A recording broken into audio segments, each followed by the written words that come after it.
Guys, welcome and welcome back to my channel. I hope कि आप सभी लोग अच्छे होंगे, अपनी प्रेगनेंसी को एंजॉय कर रहे होंगे। जैसे कि हम लोग जानते ही है कि हर मदर की प्रेगनेंसी में एक जो क्यूरियोसिटी रहती है, उत्सुकता रहती है मन में ये जानने की कि क्या उनका बेबी बॉय होगा या फिर उनको बेबी गर्ल होगी, लड़का होगा या लड़की होगी। हर पेरेंट्स के मन में रहता है, घर वाले जो रहते हैं, रिलेटिव जो रहते हैं, जो आस पड़ोसी रहते हैं, हर किसी के मन में ये रहता है कि बेबी बॉय होगा या फिर बेबी गर्ल होगी। यहाँ पे कोई भी भेदभाव की भावना नहीं होती है कि लड़का होगा या लड़की होगी, लेकिन हाँ, मन में थोड़ी सी उत्सुकता रहती है। तो आज मैं आपके साथ शेयर करने वाली हूँ मेरे बेबी बॉय के सिम्टम्स की, मेरी प्रेगनेंसी में मेरे बेबी बॉय होने के क्या सिम्टम थे और वो मेरे लिए कितने सच थे और कितना गलत थे। सारी चीज़ें इस वीडियो में मैं शेयर करने वाली हूँ, तो वीडियो पे एंड तक बने रहिए। वीडियो आपके लिए बहुत यूज़फुल होने वाला है, तो वीडियो को अभी से लाइक कर दीजिए, मेरे चैनल को सब्सक्राइब, ऐसी बहुत सारी इन्फॉर्मेटिव वीडियोज़ के लिए। चलिए वीडियो स्टार्ट करते हैं। तो सबसे पहला जो हमें सिम्टम दिखा था मेरी प्रेगनेंसी में वो था मेरे चक्कर आना, जी मिचलाना, बहुत ज़्यादा उल्टी आना। ऐसा बोला जाता है कि जब आपने बेबी बॉय कंसीव किया होता है तो आपको मॉर्निंग सिकनेस बिल्कुल भी नहीं होती है, मतलब उल्टियाँ वगैरह बिल्कुल भी नहीं आती हैं।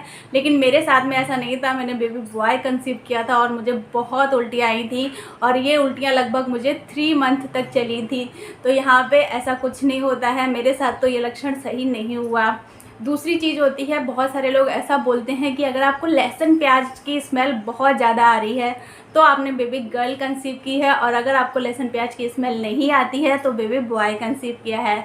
तो मेरे साथ भी ऐसा ही था। मुझे लहसुन प्याज बिल्कुल भी पसंद नहीं आता था और प्रेगनेंसी में मैंने लहसुन प्याज बिल्कुल ही छोड़ दिया था। अगर मैं बाहर कहीं जाके कुछ खाना खा लेती थी लहसुन प्याज वाला तो वो मेरा उल्टी में ही निकल जाता था। पूरे 9 मंथ प्रेगनेंसी के मैंने लहसुन प्याज नहीं खाया है, तो हो सकता है कि आप लोग के साथ भी सही हो।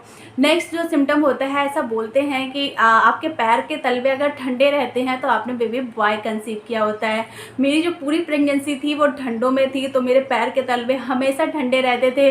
तो हो सकता है ये सिम्टम मेरे साथ सही हो। और ऐसा बोला जाता है कि अगर आपके पैर के तलवे नॉर्मल हैं तो आपने बेबी गर्ल कंसीव की होगी। इसके अलावा जो नेक्स्ट सिम्टम था वो बोलते हैं कि पेट को देख के हम पहचान सकते हैं। पेट को देख के जो भी मतलब बोलता था, हमें यही बोलता था कि आपको बेबी बॉय होगा। तो ऐसा क्यों था? मेरा पेट का शेप किस तरीके का था? तो मेरा पेट जो था, मतलब ऐसा बोलते हैं कि अगर आपको कोई पीछे से देख रहा है और वो आपको बता देता है कि आप प्रेग्नेंट हैं तो ऐसा में बोला जाता है कि आपको बेबी गर्ल होगी। लेकिन पीछे से देखने पे अगर आपको नहीं पता चल रहा है कि वो महिला प्रेग्नेंट है तो हो सकता है कि बेबी बॉय हो। तो मेरे साथ में ऐसा ही था। जब मैं शीशे में देखती थी अपने आप को तो मेरा पीछे से बिल्कुल भी पेट पता ही नहीं चलता था, कोई बता ही नहीं सकता था मुझे पीछे से देख के कि मैं प्रेग्नेंट हूँ।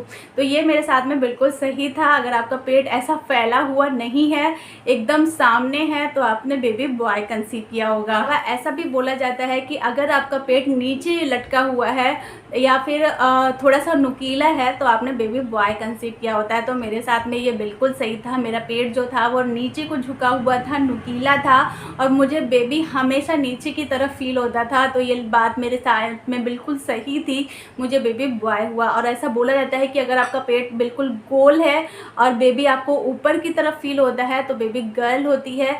तो हो सकता है ये आपके साथ में भी सही हो। नेक्स्ट सिम्टम, ऐसा बोला जाता है कि प्रेगनेंसी के दौरान अगर आपकी नाभि बाहर निकल आती है तो बेबी बॉय होता है, नाभि अंदर रहती है तो बेबी गर्ल होती है। तो ये सिम्टम भी मेरे साथ बिल्कुल सही था। मेरी नाभि जो थी प्रेगनेंसी के दौरान बाहर आ गई थी और मुझे बेबी बॉय हुआ था। इसके अलावा ऐसा भी बोला जाता है कि जो पेट पे एक लाइन बनती है जिसको लीनिया नाइग्रा बोलते हैं, वो अगर एकदम सीधी है तो बेबी बॉय होगा, अगर वो टेढ़ी मेढ़ी है तो बेबी गर्ल होगी। तो मेरे साथ में ऐसा नहीं था। मेरी जो लाइन थी वो बहुत टेढ़ी मेढ़ी थी लेकिन मुझे बेबी बॉय हुआ था। इसके अलावा ऐसा भी बोला जाता है कि अगर आपके बाल बहुत अच्छे हो गए हैं, सिल्की हो गए हैं, बिल्कुल झड़ना रुक गए हैं तो बेबी गर्ल होगी, और अगर आपके बाल बहुत झड़ गए हैं तो बेबी बॉय होगा। तो मेरे साथ में भी ऐसा ही था। मेरे साथ में ऐसा था कि मुझे बिल्कुल भी हेयर फॉल की प्रॉब्लम नहीं थी और मेरे बाल बहुत अच्छे हो गए थे, मेरी स्किन बहुत अच्छी हो गई थी, चमकदार हो गई थी। तो यहाँ पे मुझे बेबी बॉय हुआ था। जो नेक्स्ट सिम्टम था, ऐसा बोला जाता है कि आपको अगर प्रेगनेंसी के दौरान हेडेक रहता है तो आपने बेबी बॉय कंसीव किया है, और हेडेक नहीं रहता है तो बेबी गर्ल कंसीव की है। तो मेरे साथ में ऐसा बिल्कुल उल्टा था। मेरा जो हेडेक था, पूरी प्रेगनेंसी नहीं हुआ है, 9 महीने मुझे बिल्कुल भी सर दर्द की प्रॉब्लम नहीं रही है और मुझे बेबी बॉय हुआ था। इसके अलावा ऐसा भी बोलते हैं कि अगर आपके अल्ट्रासाउंड में, आपकी सोनोग्राफी में प्रेगनेंसी की जो है उसमें लिखा है कि 143 से ऊपर है अगर आपकी हार्ट बीट बच्चे की, तो बेबी गर्ल होगी, और 140 से कम है तो बेबी बॉय होगा। तो मेरे साथ ऐसा कुछ नहीं था, मेरी 140 से हमेशा ज़्यादा रही है और मुझे बेबी बॉय हुआ है। तो बहुत सारे लोगों के साथ ये सच नहीं होता है, क्योंकि जो सिम्टम्स होते हैं ना सारे, ये डिपेंड करते हैं आपके हार्मोन्स पे, आपकी बॉडी टाइप पे। इसके अलावा ऐसा भी बोला जाता है कि सोनोग्राफी में अगर आपके प्लेसेंटा की पोजीशन जो है वो एंटीरियर दी हुई है तो बेबी गर्ल होगी, और पोस्टीरियर दी हुई है तो बेबी बॉय होगा। तो ये भी मेरे साथ सच नहीं था, मेरे बेबी की जो पोजीशन थी वो एंटीरियर थी प्लेसेंटा की, और मुझे बेबी बॉय हुआ। इसके अलावा देखिए क्या होता है कि इन सारे सिम्टम्स को देख के बिल्कुल भी टेंशन नहीं लेनी है। सिर्फ फन फैक्ट होते हैं, ओल्ड वाइफ टेल्स है कि पुराने ज़माने में लोग किस तरीके से गैस करते थे। सिर्फ आपको गैस करना है, बहुत ज़्यादा इन सारी चीज़ों पे भरोसा नहीं करना है।